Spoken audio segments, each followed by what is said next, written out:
Do you remember the first time we met? I was sitting on this swing singing and you told me I had a beautiful voice.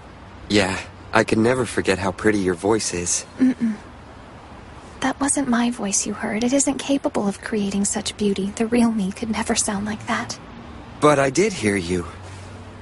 No, the song and the voice you heard aren't mine. They belong to someone very close to me. I don't get it. What do you mean? They're a part of my other self. Licorice.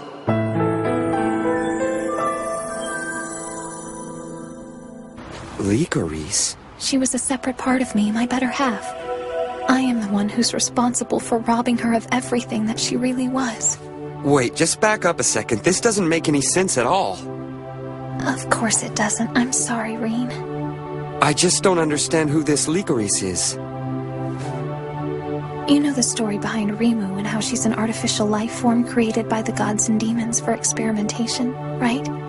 Yeah, and I don't care whose life the research is saving. Using Primula as a guinea pig is just wrong to me. Rimu isn't the first. It took them a few times to get exactly what they wanted, and there were 2 artificial life forms created before her.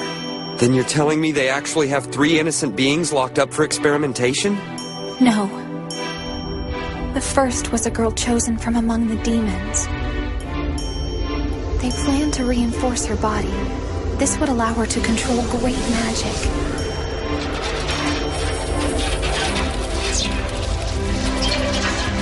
However,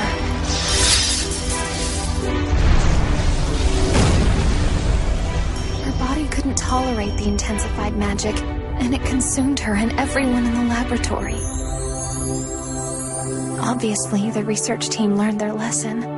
They realized they needed the participation of someone who already possessed powerful magic. They needed a girl almost as powerful as the ruler of the demons. I'm not sure I want to hear this. They needed me.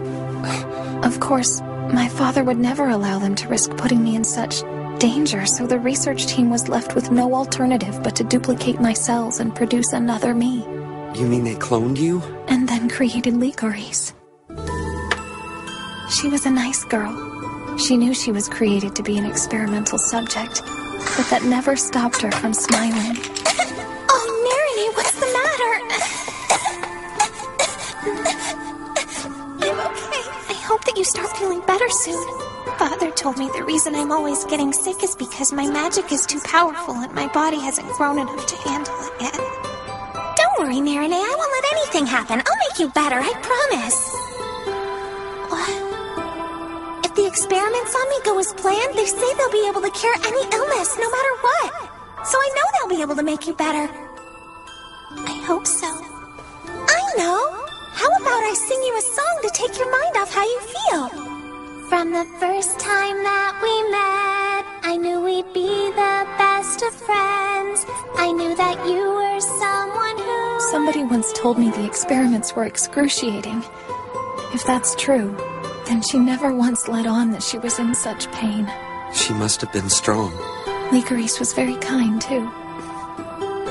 The experiments began to grow more frequent. She rarely left the lab, and I began to see less and less of her.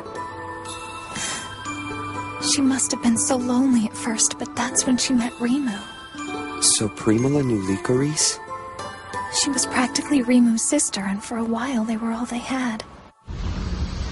Has her condition improved at all? We're trying everything we can, but there is the possibility that she'll never regain consciousness. Then we're nearing the point where we only have one option left to save her. Yes, we believe that if we reset her emotions, then the changes will potentially revive her. An unfortunate loss. But, Sire, Primula is simply an independent life form. She has neither siblings, nor parents, nor any emotional attachments. There's no one to mourn. You don't know what you're talking about! That's not true, now is it? Primula.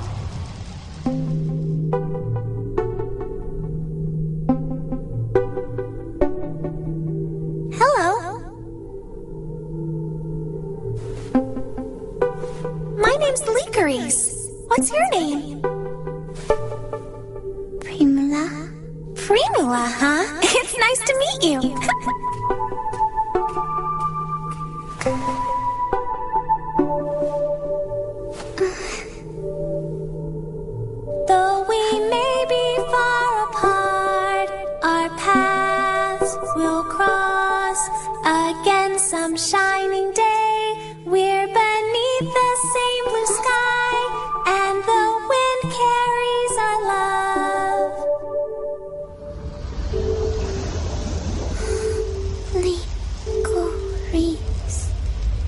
see. I like knowing Primula had someone to care for her. I had no idea. So what happened to Licorice? Is she still with Primula in the lab? They're not still conducting experiments on her, are they? Licorice no longer exists. Huh? Right now, I'm all that's left of her. Licorice, she sacrificed herself in order to save my life, Rain. I hope Narane's all right. I'm sure she's okay. She's got Rain with her. Right, I'm sure she's fine. I'm sorry. I feel like this is my fault. I shouldn't have been so harsh. Oh, you weren't? I'm ashamed, Asa. You were being honest. Sia. I was trying to be considerate of Rain's feelings towards Rimu. But when I heard what you said, I realized I was fooling myself into thinking that. I knew he was pretty broken up about Rimu, but maybe we should have been a little more... No way! I think you two had every right to say to him what you did. You were just concerned for him. Considering the condition Rimu's in, going to see her could potentially be very dangerous. Trust me, and I'm aware of that. So I can understand your reluctance. You just care about him and you didn't want him to get hurt. But there are some things that are more important than that, and there are times when a person has to take a risk. Especially for someone you care about.